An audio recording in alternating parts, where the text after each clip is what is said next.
우리 성경 말씀 고린도후서에 있는 말씀을 같이 보겠습니다. 고린도후서 1장입니다. 고린도후서 1장 10절에 있는 말씀 우리 같이 읽어보겠습니다. 고린도후서 1장 10절 신약성경 286페이지 다 찾으셨으면 우리 같이 읽겠습니다. 그가 이같이 큰 사망에서 우리를 건지셨고 또 건지시리라. 또한 이후에라도 건지시기를 그를 의지하여 바라노라. 아멘. 아멘. 저는 교회에 들어서 깜짝 놀랐습니다.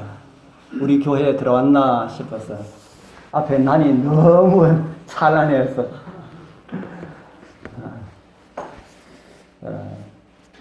감사합니다. 아름답게 치장을 해서. 곱습니까? 네. 보기가 좀 좋은 것 같습니까? 예, 안 그래도 이 교회에 꽃을 좀 해놔야 되는데 생각하면서 오늘 또 제가 잊어버렸는데 이렇게 해놓으셨네요. 예, 감사합니다. 오늘은 제가 성막에 대한 경험이라는 제목으로 함께 말씀을 통해서 은혜를 나누고자 합니다. 지난 금요일 날 어떤 내용이었지요? 성서에 사용된 색깔에 대해서 우리 함께 나누었습니다. 다른 많은 색깔도 성경에 나오지만은 특별하게 성서에 많이 사용된 색깔들을 우리가 찾아보았습니다. 흰색은 무엇을 상징한다고요? 예, 그리스도의 흠 없는 의. 청색은요? 예, 하나님의 계명에 대한 완전한 순종. 홍색은 죄에 대한 속죄의 피. 자색은 그리스도의 순종과 희생. 우리도 이 색깔에 맞추어 살았으면 좋겠다 하고 제가 말씀을 드렸지요. 예수 그리스도의 흠 없는 의와 하나님의 말씀에 대한 온전한 순종과 그리고 예수 그리스도의 보혈을 의지하는 믿음과 주님의 순종과 같은 그런 순종으로 살아갔으면 좋겠습니다. 그래서 우리가 온통 보이는 것을 푸른 것으로 만든 하나님의 섭리가 있다고 말씀을 드렸지요. 하늘을 볼 때마다, 산천을 볼 때마다, 푸른색을 볼 때마다 우리는 하나님의 말씀에 순종하며 사는 것이 가장 큰 행복이다. 그렇게 생각하면서 색깔을 바라보는 사람들은 정말 행복한 사람들일 것입니다. 오늘 이제 이 구원의 경험과 관련된 그런 내용을 우리는 같이 좀 나눠보도록 하겠습니다. 우리는 고린도후서 1장 10절을 이야기하면서 구원의 경험이라고 그렇게 우리는 많이 이야기를 합니다. 그리스도인들이 받는 질문 가운데 가장 당황하고 대답하기 어려운 질문이 있지요. 여러 가지 많이 있지만 그 중에 하나가 구원받았습니까? 라는 질문이지 않습니까? 오늘 여러분들에게 구원받았습니까? 라고 하면은 뭐라고 대답하실래요? 아멘. 아멘. 예, 그래서 구원받았습니까? 라고 하면은 은혜로 구원받았습니다. 아멘. 이렇게 하는데, 진짜로 구원받았습니까? 하고 이렇게 자꾸 이렇게 물어들어가면은 대답이 참 하기가 어렵습니다. 구원받았다고 하면은 자신의 모습 보면은 어떤 모습이 많이 보입니까? 구원하고는 조금 거리가 먼 것처럼 그런 모습이 보이고, 구원받지 않았습니다 라고 하면은 하나님을 믿는 사람들, 더욱이 우리 재림 성도의 체면에 서지 않는 것 같은 그런 생각이 듭니다. 우리는 신앙을 체면 세우기 위하여서 하는 것은 아니지요. 이런 기본적인 문제에 대하여서 성서는 우리에게 아주 자세하게 그렇게 가르쳐주고 있습니다. 오늘 그 문제를 성막과 이스라엘의 진열된 모습들을 통해서 짧은 시간 그리고 간단하게 그리면서 함께 살펴보려 합니다. 우리는 성경을 읽다가 보면은 이스라엘을 저주하라고 부린 거짓 선자의 모습을 보게 되지요. 누굽니까? 예, 발람. 그가 한 말 가운데 이런 말을 보게 됩니다. 민수기 22장 41절에 있는 말씀입니다. 아침에 발락이 발람과 함께하고 그를 인도하여 바알의 산당에 오르매 발람이 거기서 이스라엘의 백성의 진 끝까지 보이니라. 그리고 그들을 향해 하는 말이 그 다음 장에 기록되어 있지요. 이건 좀 길기 때문에 우리 같이 읽어보겠습니다. 내가 바위 위에서 그들을 보며 작은 산에서 그들을 바라보니 이 백성은 홀로 처할 것이라. 그를 열방 중에 하나로 여기지 아니하리로다. 야곱의 티끌을 네 능히 계산하며 이스라엘의 4분의 1을 네 능히 계수할고 나는 의인의 죽음같이 죽기를 원하며 나의 종말이 그와 같기를 바라도다. 홀로 처할 것이다. 그를 열방 중에 하나로 여기지 아니하리로다. 이렇게 말을 하고 있습니다. 세상 나라들하고 같다는 말입니까? 다르다는 말입니까? 예, 다르다는 말입니다. 지금 발람이 이스라엘에 무엇을 보았기에 발람이 그런 말을 하게 될까? 발람이 무언가는 보지 않았겠습니까? 무언가를 보고 그것을 보고 저주하라고 했는데 그것을 보고 지금 발람은 저주가 아닌 축복의 말을 하고 있습니다. 이스라엘 진이 정방향으로 진열되었다. 이스라엘 진이 정방향으로 진열되었다고 성경은 그렇게 우리에게 보여주고 있습니다. 지금 발람은 하나님께서 저주를 하지 못하게 하니까 저주를 못하였습니다. 그리고 하나님께서도 그렇게 막으셨지만 이스라엘 진영을 볼 때에 저주가 나오지 않았습니다. 이스라엘 백성을 저주를 하면은 지금 뭐가 기다리고 있습니까? 발람에게. 이스라엘 백성을 저주하는 한마디 말만 하면은 뭐가 기다리고 있어요?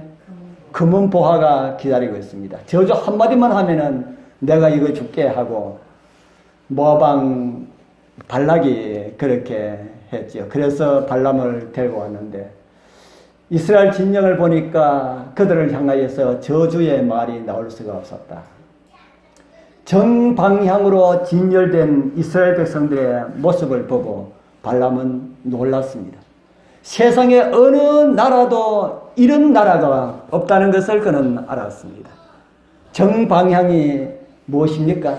정방향이 정사각형입니다. 성막이 정사각형입니까? 직사각형입니까?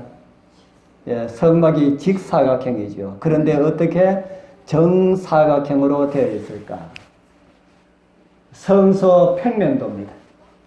성소 평면도를 자세히 보면은 정사각형을 2개를 갖다 놓은 것과 같은 그런 모습이 보입니다. 한쪽 정사각형의 중심은 법궤이고 한쪽 정사각형의 중심은 번제단입니다. 이것도 폼으로 그런 식으로 해놓은 것이 아니고 하나님의 섭리로 그렇게 해놨습니다. 그리고 오늘날 신학자들이 성소를 자세히 살펴보면서 보니까 우리 그림에 보니까 작은 사각들 보입니까? 작은 사각들 잘 보입니까? 작은 사각들을 성소학자들이 그래서 작은 사각들로 채우니까 전부 다 뭐로 되어 있어요? 작은 정사각형들로 다 되어 있더라. 그만큼 성소는 저 텐트는 그냥 어떤 기술 좋은 사람이 머리 좋은 사람이 그냥 이렇게 해서 친 것이 아니라 모세가 하늘 성소를 보고 그대로 만든 그런 건축물이었다라는 그런 사실들을 우리는 보게 됩니다. 이 둘레를 진쳐서 지파대로 텐트를 친 모습은 아마 장관이었을 것입니다. 주변에 텐트를 친 그 백성들의 진도 아주 흐트러짐 없이 평지가 저곳은 이스라엘 백성들이 지나간 그곳은 평지가 많이 없다 그러는데 평지가 많이 없는 곳에서도 어떻게 이렇게 진을 칠 수가 있었을까? 그러나 이스라엘 백성들은 그렇게 진을 쳤습니다. 그래서 발람이 저주를 하라고 발락이 그렇게 했지만은 그것을 보고 저주할 그런 마음이 없었다는 겁니다. 그래서 발락이 발람을 또 다른 곳으로 데리고 갑니다. 그곳에 가서 보니까 그곳에도 기가 막힌 이 이스라엘의 진영이 지금 이 그림은 이거는 아무것도 아닙니다. 정말 그때의 그 이스라엘 진영은 이것보다 더 아주 사각형으로 아주 안뜻하게 그렇게 진열되어 있었으리라 하는 그런 생각을 듭니다. 발락은 다른 곳에 가면은 흐트러진 이스라엘의 모습을 볼 수 있지 않을까 하고 다른 곳에 갔지만은 그곳에서도 이스라엘 진을 볼 때에는 이스라엘 진을 통하여서 놀라기만 한 그런 진을 볼 수가 있었습니다. 사단은 이 하나님의 백성의 대열을 흐트러 놓으려고 얼마나 많이 노력을 하였을까? 저는 이 성서를 보면서 우리 교단의 모습이 이렇다 하는 생각이 듭니다. 아까 이스라엘의 진영의 중심 둘이 있었다 그랬지요. 한쪽 사각, 한쪽 사각. 그 사각의 한쪽의 중심은 뭐라 그랬습니까? 한쪽의 중심은 지성소 안의 중심, 한쪽의 중심은 법계, 다른 한쪽의 중심은 무엇이라 했습니까? 번제단. 법계와 번제단은 하나님의 계명과 예수의 증거입니다. 마지막 남은 백성들을 이야기하는 요한계시록 12장 마지막 절에 보면은 뭐라고 하나님의 남은 백성들의 그 특성을 무엇이라고 합니까? 하나님의 계명을 지키고 무엇을 가진 자들요? 예수의 증거. 바로 성소가 있는 하나님의 백성이라 하는 그런 말입니다. 우리가 하나님의 계명을 지키고 뭐 예수의 증거를 가지고 있다는 그 말도 맞지만은 좀 더 큰 의미로서는 성소가 있는 그런 백성이다 하는 것입니다.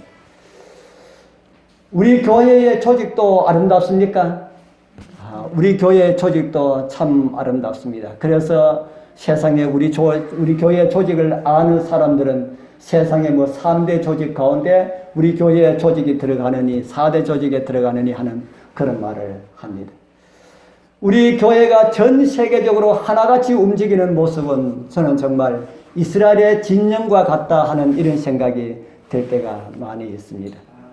그래서 저는 할 수만 있으면은 우리 교회에서 교단에서 하기를 원하는 그런 대로 그런 방법으로 교회가 이끌어 가기를 그렇게 교회가 나아가기를 그렇게 원하고 있습니다.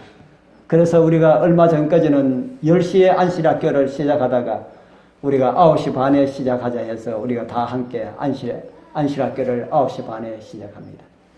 우리 지구상의 전 교회가 대총에서는 9시 반에 안식학교를 시작하기를 그렇게 바라고 그렇게 계획을 하고 그렇게 다 지시를 하고 있습니다. 그래서 형편에 따라서 10시에 시작하는 교회가 있지만은 뭐 그 시간 차이는 좀 그렇게 문제되지 않으려 하는 생각이 듭니다. 그래서 9시 반에 시작해서 11시 조금 전에 마치고 11시에서 12시까지 우리 안식을 예배를 드리고 이것이 우리 교회만 그런 것이 아니고 우리 대총회 산하에 있는 세계적인 모든 교회가 다 그렇게 예배를 드리고 있다. 그래서 사단이 이 교회를 흐트러 놓기 위해서 얼마나 많이 노력을 할까 그런 생각이 듭니다. 이 교회도 우리 교회하고 우리 김해 교회하고 부산 교회하고 다 각기 제 마음대로 예배를 드리면은 우리 교회도 다른 교단과 같이 그렇게 될 수가 있다는 겁니다.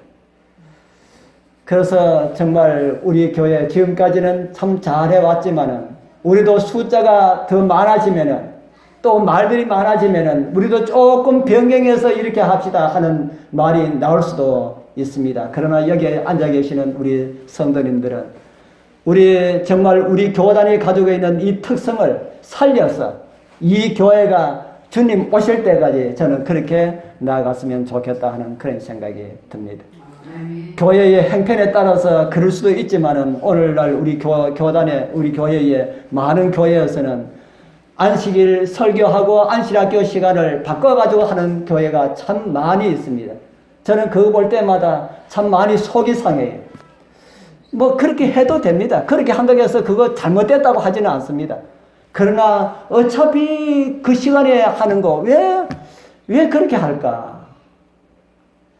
하늘 천사가 미국 가서 예배 드리는 거 보고 여기 와서 예배 드리는 거 보고 안식학교 시간에 했다가 이제 안식일 예배 시간에 다른 교회 가봐야 되겠다 하고 다른 교회 날아갔다가 그 교회에 안식학교를 시작하면 얼마나 천사가 당황해 할까?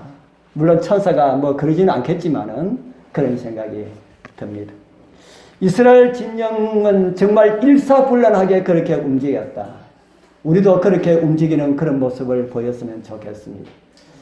아침이면은 또 우리 성도님들이 다 말씀 펴고 기도드리고 아침 예배 드리고 이것도 우리 교단이 하고 있는 특징입니다. 저녁에 우리 성도님들이 다 또 가정에 모여가지고 예배를 드리는 이런 모습들. 이런 모습들이 짝믿음 가정에서는 참 하기 힘들지만은 힘들어도 나름대로 할 수 있는 틈을 내어서 했으면 좋겠다 하는 그런 생각을 가지게 됩니다. 우리 성소의 문이 어디로 나 있었다 그랬습니까? 성소의 문들이 다 동쪽을 보고 한 방향으로 되어 있었습니다. 성소가 어느 쪽으로 놓여 있었다고 들었습니까? 어느 쪽으로요? 동서로. 그래서 출입문이 동쪽에서 들어가도록 이렇게 했습니다. 지형에 따라서 그렇게 놓여진 곳이 아니고 성소가 옮길 때마다 그렇게 항상 그렇게 놓였습니다. 그렇게 만들어진 의도가 있었다고 우리가 다 들으셨지요. 지난번에도 우리가 한번 그런 이야기를 하면서 동쪽은 무슨 쪽이라고 그랬습니까?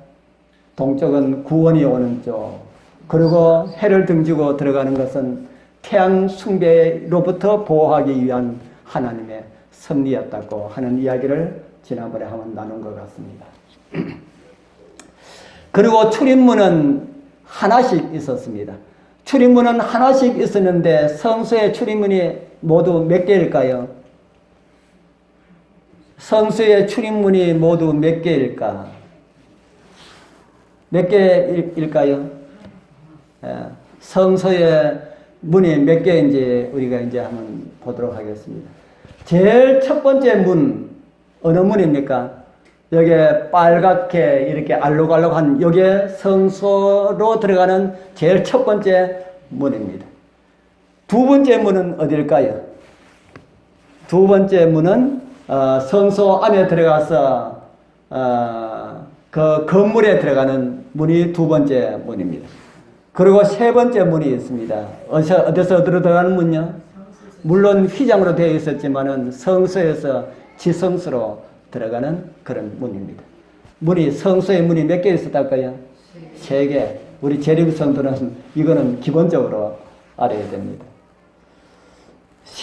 문 세 개 있는 것이 우리 믿는 믿음의 구원의 경험하고 아주 깊은 그런 관계가 있다는 겁니다. 오늘 그것을 좀 살펴보려 합니다. 제일 첫 번째 성소 뜰로 들어가는 문. 죄인이 회개하기 위하여서 양을 가지고 들어가는 문이 어느 문입니까? 성소 뜰로 들어가는 첫 번째 문입니다. 첫 번째 문으로 들어가면은 성소 뜰에서는 어떤 일이 벌어집니까? 그곳에 어떤 일이 일어납니까? 한쪽에서는 양을 잡는 곳이 있을 것이고, 보통 어떤 그 짐승을 잡는 그런 장소인데 보통 이 양이 죽임을 많이 당하였겠죠. 어린 양이 죽임을 많이 당하였을 것입니다. 출애굽기 29장에 보면은 양을 이렇게 드리라 합니다. 같이 한번 읽어보겠습니다. 내가 단 위에 드릴 것은 이러하니라. 매일 1년 된 어린 양 2마리니 한 어린 양은 아침에 드리고 한 어린 양은 저녁 때에 드릴지며. 매일 아침과 저녁으로 1년 된 어린 양 2마리를 드리라. 한 마리는 아침에 드리고 한 마리는 저녁에 드리라. 이게 뭡니까? 오늘 우리로 말하면은 예, 이게 아침 저녁 예배입니다. 이 관련된 내용을 우리는 욥기를 통하여서 욥이 그런 가족재단 사한 그런 모습을 우리에게 보여주는데요. 그 잔칫날이 지나면은 욥이 그들을 불러다가 성결케 하되 아침에 일어나서 그들의 명수대로 번제를 드렸으니 이는 욥이 말하기를 혹시 내 아들들이 죄를 범하여 마음으로 하나님을 배반하였을까 함이라. 욥의 행사가 항상 이러하였더라. 생일잔치가 끝나고 먹고 마시는 것 가운데 하나님 보시기에 혹 잘못한 일이 있을까 해서 가족재단을 쌓는 그런 모습이 감동으로 다가오지 않습니까? 그래서 우리도 욥처럼 뭘 해야 돼요? 가족재단을 쌓아야 한다. 가족재단의 그 중요성을 욥기 1장 5절에 기록하고 있지요. 그런데도 저도 아침 예배는 기계적으로 하나님께 향하는 그 예배지만은 아주 정말 기계처럼 잘 되는데 정령 예배는 어떻게 하다 보면은 잊어버리고 그냥 이렇게 지나칠 때가 참 많이 있는데 제가 이 말씀을 준비하면서 정말 저녁 예배를 소홀히 하지 말아야 되겠다 하는 그런 생각을 다시 하게 되었습니다. 우리는 가족재단에서 하나님을 떠난 일들을 뭐하는 시간을 가져야 합니까? 욥기 1장 5절의 말씀을 보면 회개하는 그런 시간을 가져야 합니다. 내뿐 아니라 누구까지 거기에 참여를 시킵니까? 예, 사랑하는 자녀들까지. 우리 함께 하지 못한다 할지라도 우리 사랑하는 자녀들이 함께 하지 못한다 할지라도 그 가족재단에서 사랑하는 우리 아버지시여 우리 사랑하는 자녀들이 우리와 함께 하지 못하고 있습니다. 그들 어느 곳일지라도 하나님을 두려워하고 정말 하나님의 말씀에 순종하는 그런 자녀들이 되게 하옵소서. 이런 기도가 우리 가족재단에서 올라가지 아니하면은 우리 아이들 정말 가능성 우리가 그렇게 하지 아니하면은 부모가 그렇게 하지 아니하면은 누가 그렇게 하겠습니까? 우리 가정에서 사랑하는 우리 부모님들이 자녀들을 위하여서 우리 그렇게 하는 그런 가족재단이 다 쌓게 되길 바랍니다. 제가 물론 그렇게 말씀드리지 않아도 다 그렇게 하고 있으리라 믿습니다. 혹시 하지 않는 우리 부모님 계신다면은 우리 짱미대미를 할지라도 꼭 가족을 우리 재단에 묶어서 하나님께 드릴 수 있는 그런 시간들 다 갖게 되길 바랍니다. 죄는 돈으로 해결 못합니다. 힘으로도 해결하지 못합니다. 지난번 제가 우리 교회에서 제가 들었는데 누가 이야기한지 모르겠네요. 죄는 오늘 해결하지 못하면은 죄는 자꾸 사여진다 하는 이야기를 우리 서장로님 혹시 하셨습니까? 누가 이제 제가 교회에서 제가 들은 것 같은데 그렇습니다. 교회 죄는 오늘 지은 죄 오늘 회개하지 못하면은 내일은 회개하기가 더 힘듭니다. 왜 그러냐면 내일 또 잘못하거든. 그렇기 때문에 우리가 죄를 범하면은 바로 즉시 회개하는 것이 가장 좋지만은 그렇게 하지 못할 때는 그날 저녁이라도 제단 쌓을 때라도 제단을 혹시 쌓지 못하면은 혼자 기도 드릴 때라도 회개하는 그런 시간을 갖자. 그래서 찌든 때가 되지 않도록 그렇게 하자 하는 그런 생각이 듭니다. 하루가 지나고 이렇게 지날 때마다 죄는 쌓이게 되지요. 성소들은 아침 저녁으로 재물을 태우는 위에 또 이런 일을 했다고 합니다. 레위기 4장에 보면은 만일 평민의 하나가 여호와의 금령 중 하나라도 부지 중에 범하여 허물이 있었다가 그 범한 죄의 깨우침을 받거든 그는 흠없는 암염소를 끌고 와서 그 범한 죄를 위하여서 그것을 예물로 삼아라. 일반 사람들이 죄를 지으면은 암염소를 끌고 와서 제물로 드렸습니다. 이런 것은 우리에게 무엇을 가르쳐 줄까요? 이제 또 긴 말씀입니다. 우리 또 같이 한번 읽어보겠습니다. 그리스도 시작. 그리스도 예수 안에 있는 구속으로 말미암아 하나님의 은혜로 값없이 의롭다 하심을 얻은 자 되었느니라. 이 예수를 하나님이 그의 피로 인하여 믿음으로 말미암는 화목 제물로 세우셨으니 이는 하나님께서 길이 참으시는 중에 전에 지은 죄를 간과하심으로 자기의 의로우심을 나타내려 하심이니. 아멘. 믿음으로 구원받는 것을 우리에게 가르쳐주고 있다는 겁니다. 어떤 분들은 양이나 염소를 드리는데 어떻게 값없이 구원을 받는 일이 맞는가, 그렇게 반문할 수도 있습니다. 양이나 염소를 드렸는데, 죄를 속하기 위해서 드렸는데 어떻게 값없이 구원을 받는 것이 됩니까? 값없는 용서가 됩니까? 왜 그렇습니까? 양이나 염소 값을 치렀잖아요. 오늘날로 말하면은 염소 한 마리, 양 한 마리 적어도 한 10만 원은 갈 건데, 죄 하나 회개할 때마다 10만 원 내는데 왜 값없이 공짜냐 하는 겁니다. 왜 공짜입니까?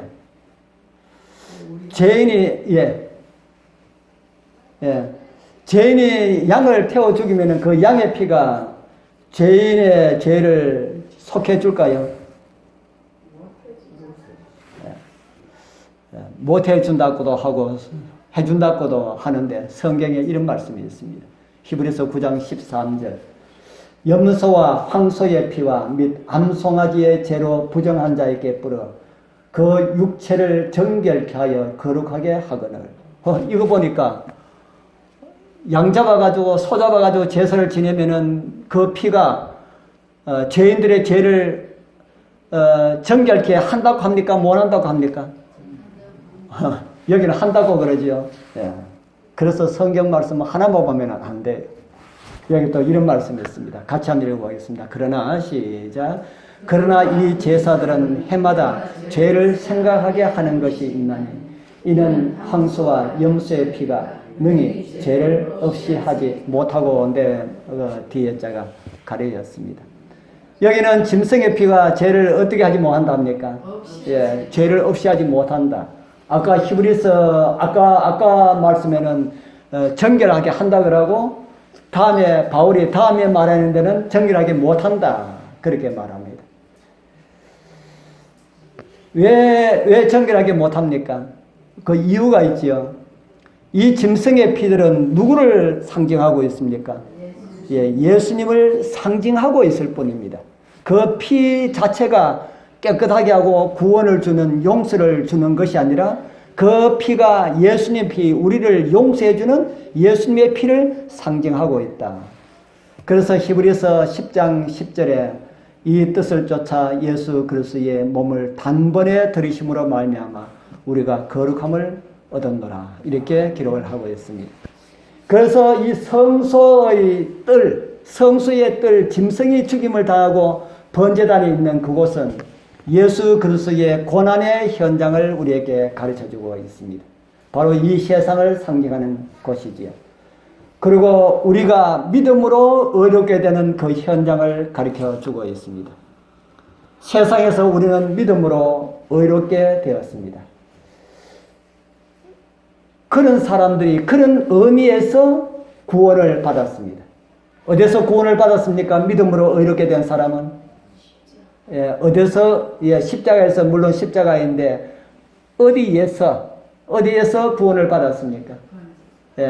죄 가운데서 예수 그리스도의 피로 구원을 받았다 하는 겁니다. 그 구원이 성소에서 어디에서 이루어진달까요? 성소 뜰에서. 믿음으로 말미암는 구원이 성소 뜰에서 이루어진다. 성소 뜰에서 구원받은 사람은 어디로 들어가야 됩니까? 성소로 들어가야 합니다. 그래서 우리 성도님들, 정말 저는 우리 재림교회의 이 구원론과 관련된 이 성경에 우리에게 주는 이 빛이 참 너무너무 감사하고 너무너무 정말 분명하고 확실하다 하는 이런 생각이 들 때가 얼마나 많은지 모릅니다.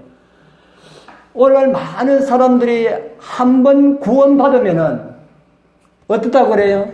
한 번 구원받으면 영원한 구원이다. 뭘 모르기 때문에 그렇게 주장하는 겁니까? 이건 모르니까.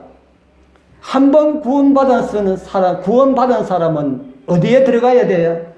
성소에 들어가야 돼. 이걸 모르니까 한 번 구원받았으면 영원한 구원이라고 그렇게 떠들 수밖에 없습니다. 우리는 이제 믿음으로 말미암아 성소뜰에서 구원을 받았기 때문에 구원받은 사람은 믿음으로 말미암아 구원받은 사람은 성소 안으로 들어가야 된다. 성소 안으로 들어가지 못하면은 뭐 하단 말입니까? 어떤 사람은 그래 하잖아요. 믿음으로 말미암아 구원받았으면 됐지. 뭐 또 성소로 들어가노? 믿음으로 말미암아 구원받았으면 됐지. 성소 뭐하러 들어갑니까? 성소는 어디로 가는 길입니까? 성소는 어디로 가는 길입니까? 성소는 지성소로 가는 길이고 지성소는 뭐에 대한 상징입니까? 하나님의 보좌.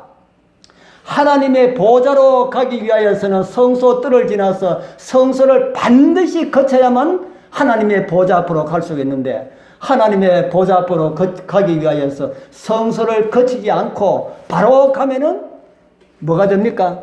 그런 사람을 보고 성경이 말하는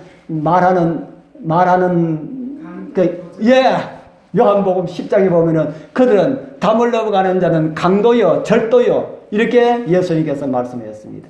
길로 성소의 그 길을 뚫어 놓은 그 길로 가지 아니하고 담을 넘어서 지성소로 바로 이렇게 가려고 하면은 강도다. 강도가 하늘나라 갈 수 있습니까?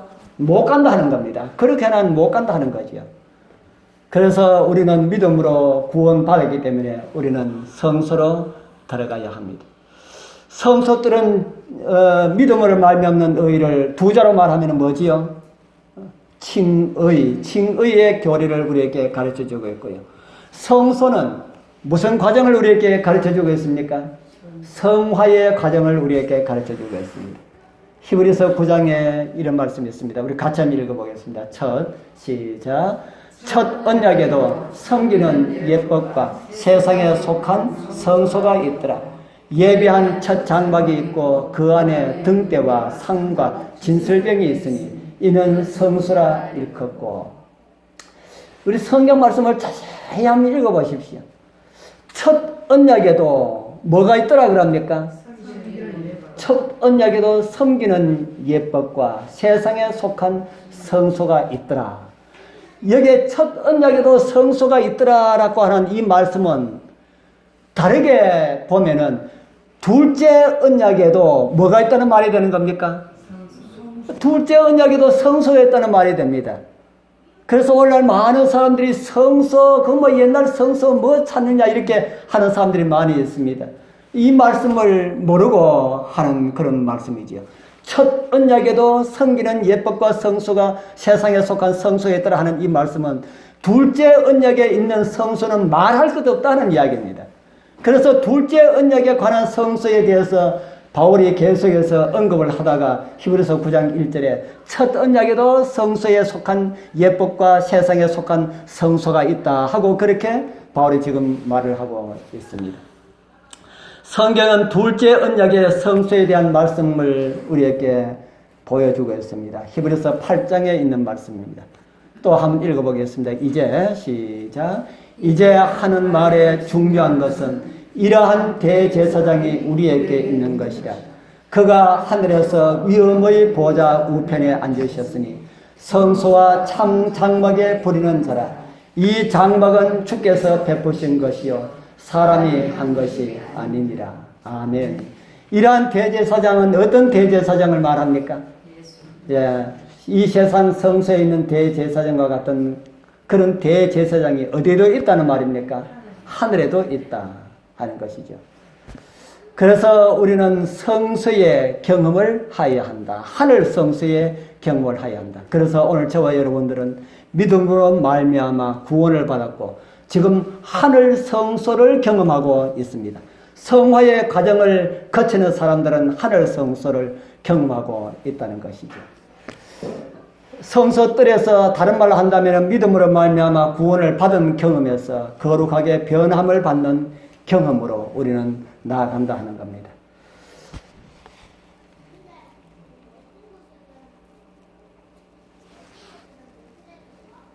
우리는 바깥 세상에서 성소뜰로는 그래 들어오는 경험, 우리는 믿음으로 말미암는 의의 경험을 우리는 다 하였다고 그랬죠. 그런 의미에서는 우리는 구원 받았습니까? 라는 그 질문에 구원 받았습니다라는 대답이 맞는 겁니까? 틀린 겁니까? 맞는 겁니다. 그런데 성소 안에서의 구원에 있어서는 구원 받았습니까? 라고 물으면 뭐라고 대답해야 됩니까? 하나님께서 구원 받게 해 주실 것입니다. 아까 우리가 읽은 고린도후서 1장 10절에 구원을 이루시리라 라는 말씀이 있죠. 우리 하나님께서 구원해 주실 것입니다. 이렇게 하면은 아마 그 한번 구원, 영원 구원을 주장한 사람들은 그렇게 믿음 없어가지고 모르니까 그렇게 믿음 없어가지고 어떻게 구원 받으려고 하느냐고 아마 그렇게 할 겁니다. 그래서 믿음으로 구원 얻어서 성소 안에 들어간 사람들은 성소의 경험을 하여야 하는데 성소 안에 어떤 기구가 있다 그럽니까? 성소 안에는 어떤 기구가 있습니까? 제가 다음에 할 때 더 자세하게 하려고 제가 그림을 올려드리지 않았는데 성소 안에는 떡상이 있고 촛대가 있고 분향단이 있습니다. 다음에 우리 더 자세하게 하지만은 떡은 무엇을 가리킵니까? 예, 하나님의 말씀, 또 다른 말로 하면은 예수 그리스도, 또 다른 말로 하면은 말씀의 떡을 먹은 우리들이 떡이 되어야 한다 하는 사실을 우리에게 가르쳐 주고 있고요. 촛대는 무엇을 상징합니까? 촛대는 예수 그리스도 나는 세상의 빛이라 그렇게 말하고 너희는 세상에 뭐라 그랬습니까? 너희도 세상의 빛이라. 그 촛대의 첫 번째 의미는 예수님을 가리키고 두 번째 의미는 예수님의 빛을 반사하는 우리를 가리킵니다. 분향단은 무엇을 가리킵니까? 예수님의 중보의 기도. 두 번째는 저와 여러분들이 세상을 위하여서 기도해야 할 사람들임을 우리에게 가르칩니다. 그래서 성화하기 위하여서는 뭘 해야 된다는 걸 우리에게 가르쳐 주고 있지요. 뭘 해야 되는 겁니까? 날마다 떡을 먹고 날마다 전도의 삶을 살고 날마다 기도해야 된다. 이 성화를 하기 위해서 성화되기 위하여서는 이 세 가지는 반드시 해야 된다. 나는 무엇을 가려서 나는 촛대 필요 없어. 떡하고 분향단만 있으면 돼. 이렇게 하면 성화 안 된다는 겁니다. 반드시 이 세 개를 거쳐야 된다 하는 것을 우리에게 보여주고 있습니다. 우리 그럼 이 성화는 언제까지 성화가 완전하게 됩니까? 성화가 언제까지 되겠습니까? 성화되었습니까? 라는 질문에 성화되었습니다 라고 말하는 사람은 다 거짓말입니다. 우리는 천국 시민으로 살아갈 수 있는 준비가 되었습니까? 라는 질문하고 성화되었습니까? 라는 질문은 같은 말입니다. 우리가 하늘에 갈 때까지 예수님 오실 때까지 우리는 그 준비를 하여야 할 것이다. 미국에 이민 가기 위하여서 미국 가기 위해서 준비하는 사람들은 무슨 준비를 해야 할까요? 무슨 준비를 할까요? 영주권과 시민권 그곳에 가서 이런 게 다 구비되어 있다면은 또 뭘 준비해야 되겠습니까? 그곳에 가서 살라 그러면은 뭐가 떨어져야 됩니까? 입이 떨어져야 되지 않습니까? 물론 미국 사람 없는 곳에 한인 사회에서 살면은 영어 몰라도 된다 하더라고요. 그래도 그 사람들, 다른 사람, 미국 사람들하고 섞이려 그러면은 그 나라 언어도 익혀야 되지요. 그거 하지 못하면은 못 가는 거지요. 마찬가지로 우리가 하늘 가기 위하여서 제일 먼저는 시민권을 받아야 하는데 그 시민권은 믿음으로 말미암아 구원받았을 때에 우리는 다 시민권을 받았습니다. 그리고 우리는 그 나라의 문화와 말을 배워야 하는데 그것이 성화의 과정이다. 우리 하늘나라 말 어떤 말입니까? 우리 여러분들 다 잘 알지 않습니까? 우리 이런 것들은 평생 연습해야 한다. 그렇게 연습한 자들만이 어디로 갑니까? 예, 그렇게 연습한 자들만이 셋째 문을 통과할 수가 있다 하는 겁니다. 그래서 이제 셋째 문은 지성소로 들어가는 그런 문입니다. 지성소는 아버지의 보좌가 있는 곳이라 그러죠. 하늘나라를 상징하는 그런 장소입니다. 어떤 사람들이 들어갑니까? 요 성소를 통해 가지고 볼 때 어떤 사람들이 들어갑니까? 뜰을 통해 가지고 성소에 들어온 사람들이 지성소에 들어갑니다. 성막문을 통과해야 칭의를 경험하고 성소를 통과하여 성화를 경험한 사람들이 지성소에 들어가게 될 것이다. 이 경험을 가지고 지성수의 경험을 가지고 영화의 경험이라고 그렇게 하지요. 칭의, 성화, 영화 이것은 다 그리스도인들이 반드시 경험하여야 하는 구원의 경험들입니다. 이제 제가 처음에 읽어드린 고린도후서 1장 10절에 있는 말씀을 다시 한번 더 읽어드립니다. 그가 이같이 큰 사망에서 우리를 건지셨고, 이게 믿음으로 말미암는 의에 관한 내용입니다. 성소 뜰에 관한 겁니다. 그리고 또 말이라 또 건지시리라, 성소에 관한 경험입니다. 그리고 이후에가 뭡니까? 이후에라도 예수님 오실 때에 영화의 그 과정 속에도 우리 주님께서 우리를 건져 주실 것이다. 그렇게 우리 성경은 우리에게 말씀을 해주고 있습니다. 이 영화는 언제 있게 될까요? 아까 우리 장로님 말씀하신 것처럼 예수님께서 오실 때에 있게 될 것을 가르쳐 주겠지요. 우리 고린도전서 15장 있는 말씀 우리 같이 한번 보겠습니다. 시작. 이 썩을 것이 불갑을 썩지 아니할 것을 입겠고, 이 죽을 것이 죽지 아니함을 입으리로다. 이 썩을 것이 썩지 아니함을 입고, 이 죽을 것이 죽지 아니함을 입을 때에는 사망이 이김에 삼킨 바 되리라고 기록된 말씀이 응하리라. 아멘. 우리 예수님 오시는 날 우리는 모두 다 영화롭게 변화될 것입니다. 그날까지 성화의 과정, 그 성소 안에 떡 마음껏 드시고 촛대 마음껏 쪼이시고 촛대 역할을 하고 우리 기도 많이 하셔서 우리 주님께서 오시는 그날 영화롭게 되는 그 정말 신나는 그 장소에 우리 다 참여하게 되길 축복합니다.